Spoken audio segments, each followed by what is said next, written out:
Hello and welcome to Not Every Single. I'm Joe. And I'm Stephanie. You know, a lot of times on YouTube, I love watching videos about lost media. And we're going to kind of dip into that sort of today because we're talking about a totally scrapped album that everyone kind of seems to forget about from one of the biggest names out there. It's Gwen Stefani and her scrapped album. From 2020. Yeah. Like 2 years ago. And not like a scrapped because of COVID and she couldn't tour. Just like... Nope. There was 2 singles. Just never mind. Canceled. 2 singles came out and then it was never spoken about for 2 years. So we talked about this recently and ended up finding an article that shed I can't talk tonight. It shed some light on what actually happened. But like not actually, but just some acknowledgement that yes, this album is canned and not coming out. I've never seen a rollout get 2 singles in, and then just come to a complete stop, never mentioned again. That's crazy. We would occasionally bring this up. We'd be like, there has to be some information. And And there never was until about 2 months ago. Gwen did an interview with Forbes, and they brought up the album. As musicians do. Yeah, got to talk to Forbes about my scrapped album. She brought like 30 plus songs into these sessions with her brother, which you can provide some background with. Eric Stefani, the actual founder of No Doubt, before Gwen even joined. They brought her on to be a singer, and he was present for, Self-Titled, Beacon Street Collection. He kind of left Tragic Kingdom era. During recording? He, wrote most of those songs. Wow. But he left actually to become an animator.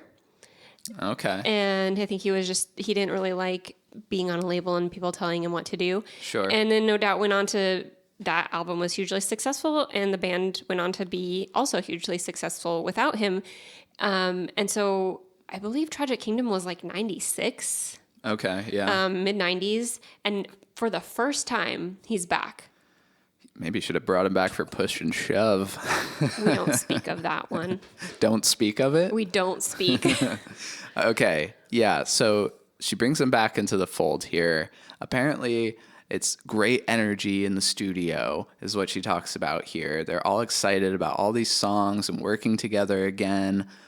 They begin the rollout. There's no official album announcement, but the first single is called Let Me Reintroduce Myself, and lyrically and visually relies heavily on past, bringing back nostalgia of the old No Doubt videos, the looks that she was wearing. Which I think in and of itself is a bit of 2 red flags here. The title, which is lazy. Yes. And which also is in the lyrics. And cashing in on the nostalgia factor instead of doing something new and innovative, which was always such a part of No Doubt and her solo career, was innovative and forward thinking.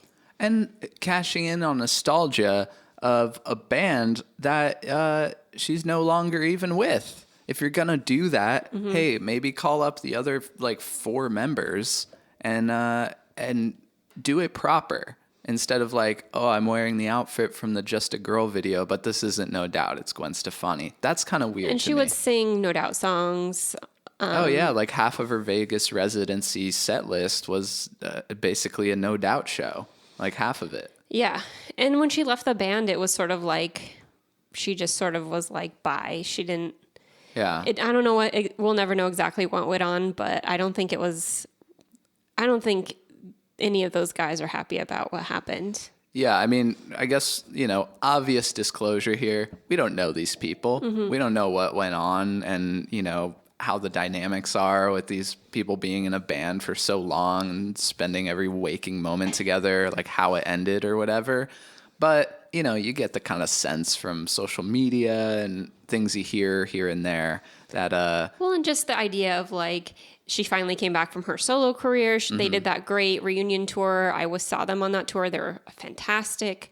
And they went in to do a new album, and then it just sort of was like it was rushed and it didn't feel right, and it came out and no one liked it, and then yeah, I mean, no one thinks or talks about that album anymore. I think 2015 Push and Shove. Hey, maybe should have scrapped that one actually. So they ask her about why it's not coming out, right? And she says, I kind of put it on the back burner. I also feel like sometimes I don't have very much to say, or don't know if I do. I'm just going to wait and pray about it. It's odd. So she's just going to kind of sit on the album and pray about it. I don't know what to think. It's like, how do you even respond to this kind of a statement? What do you mean you came in with 30 plus songs and then halfway into the rollout decided I don't have anything important to say? And they were like, talking about how cool it was that Eric was involved. So either like, I mean, part of it may have been the very lukewarm reception. She had a second single, Slow Clap. No one was very gung-ho about it. She's been on The Voice. She married Blake Shelton. And, like when that happened, I thought, okay, well, she's had a lot of romantic problems, a lot of fraught relationships. Maybe before we'd ever watched The Voice, I thought, well, maybe she's happy and this is a good thing. And then I watched the show and I know he has this following. Something is off to me. But he's also like, it's television. He's kind of, I imagine he's putting on a persona. I'm sure they're perfectly happy together, which, hey, at the end of the day, that's the most important thing. Like, I hope that Gwen is happy and enjoying her life. But this is a very weird scenario with the album. Very weird. And she's always been very, she's always done a lot of things and been very busy. Putting and out lots of music. Passionate. And like the fact that she says, sometimes I feel like I don't have much to say is like, I can't imagine the Gwen I knew, and she was like my favorite person for like a long time. A major inspiration for you and the music we make together. Yeah. And I had the albums, I had her solo albums, I had like some of her stuff from her fashion line, or one of her perfumes. I still have one of the bags from her first purse line she did. And there was just always, always seems excited to be doing things. And so it makes me very like sad to hear her say she doesn't have anything to say. It feels like there's a brokenness there. And again, I could be reading totally wrong into this. That's what we're here to do, is read into things. Yeah. All right, we have like 4 quotes from this article to go off of. Right. And our videos are already long, so... Yeah, I don't understand it. I don't think it's like it's a nothing excuse. It doesn't say anything. Either it's avoiding the real reason and there's something else going on, or this is the actual reason, and it makes me like very sad for her. And in regards to praying about it, we're not here to talk about religion, but whether you think God exists or not, I'm sure he doesn't care about the canned Gwen Stefani album. Yeah, like, I don't know if you want to like make a like country Christian album, like fine, if that's what like you want to say right now. Like, I probably won't buy it, but like I'm sure a lot of people would be cool with it, Now, do you think this record will ever come out? I don't think so. I don't think it will ever come out. I don't know, maybe some leaks will happen. That's what I'm hoping for, is that the whole thing leaks. Like, if somebody out there has this, some of these songs, I don't know. But the thing is, like, do I even care, like, based on the first 2 singles? Well, it's an interesting thing because you have to assume that the record was done. Because if you're that far into a rollout, you're 2 singles and 2 music videos plus a remix, you're that far into a rollout, like, this album's done. It's finished. And it's weird that like they never announced an album. Like, what was up with? Yeah, we never will know the name or what the cover looked like. I imagine it was a picture of Gwen Stefani. Yeah, never get a track list.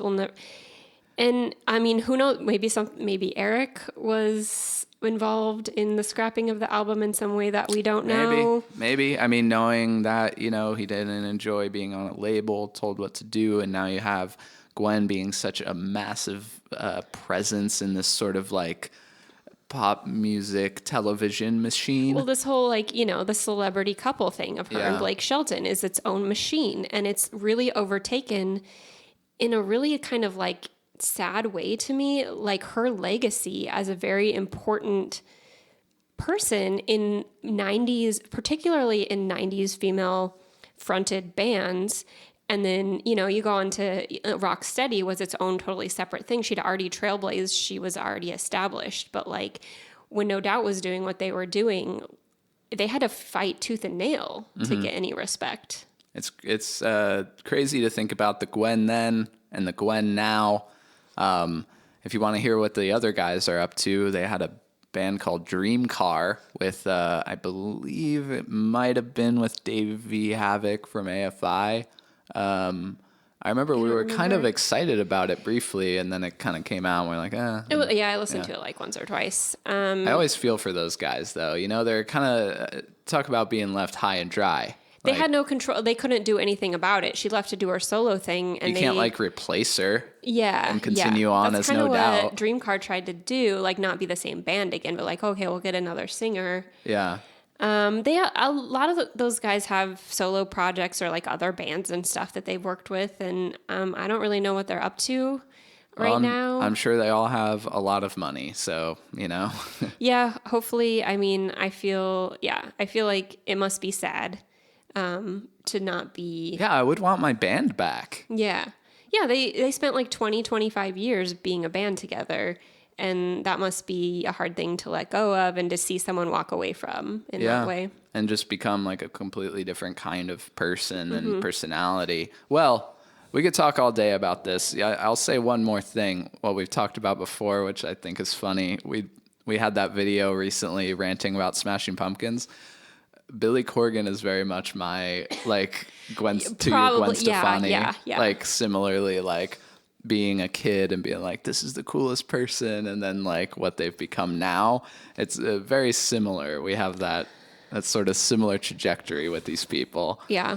So yeah, well, that quote from The Dark Knight or whatever. Thanks for watching. This is Not Every Single. I'm Joe. And I'm Stephanie. See you later.